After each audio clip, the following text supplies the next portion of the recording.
Hello, my name is Fred Zirm. My poetry chapbook, Object Lessons, was published by Main Street Rag in late January of this year, 2021.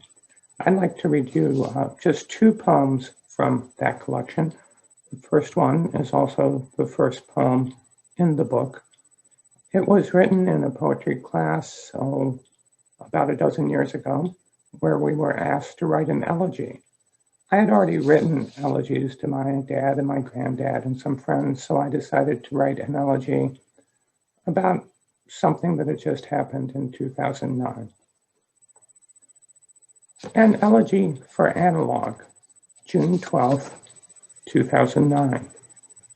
On this day, analog TV gave up the ghosts and the snow and the tinfoil on the antenna and the test pattern at night and the national anthem at dawn, and this is a test, and horizontal hold, and the slap on the side before you phoned the repairman who wore a uniform, and tubes that glowed like embers, and tube testers at the local hardware, and the Beatles on the Ed Sullivan Show, and Elvis on the Ed Sullivan Show, and opera singers and jugglers on the Ed Sullivan Show, and families huddled round that black and white campfire, eating Swanson's TV dinners before the sets became behemoths, carted off on gurneys to make way for the flat screens, as slim as trophy wives, to be put on a pedestal and admired, picture perfect as only a paint-by-number picture can be. 0101, off on, no yes, the supermodels say. Digital is so decisive, but sometimes I miss maybe. The second poem is atypical of the collection. Most of the poems are about ordinary objects and everyday events. This one has its roots in a trip I took to Greece in 1983, a month of cycle touring.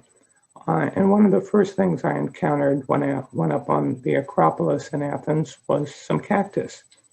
And in my parochial American way, I exclusively associated cactus with the American West and cowboys. About 20 or more years later, I wrote this poem about that experience. The title becomes part of the first line.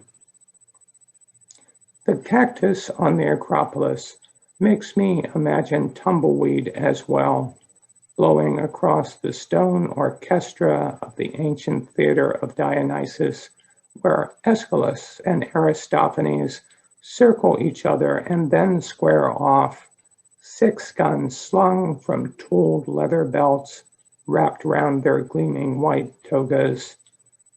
You know, kid, character is fate, Aeschylus sneers, his hands hovering over his revolver's shiny pearl handles. Cerberus barks in the distance. Those saloon gal muses peek out from behind the marble pillars. Thetis drags her young son Achilles by the heel off the street to safety. Smile when you say that, butch, Aristophanes replies and spits at his opponent's feet. The muses gasp. Thetis clutches Achilles close to her chest. The tragedian just stares at the dark spot in the dust and then looks his enemy in the eye. This town ain't big enough for the both of us, he snarls. Neither one of them sees the sniper on the roof. To be honest, I didn't see the sniper on the roof until I got to the end of this poem. I actually thought the poem was going to end with an upbeat bromide, something about this town ain't big enough for the both of us, he snarls. But fortunately it was. I'm glad that sniper showed up, though, as morbid as it sounds. I think my better poems, and I think good poems in general, end up in a place different than where you think they're going. They come out of left field, but you find out it's the same ballpark. Anyway, thank you for listening. Take care.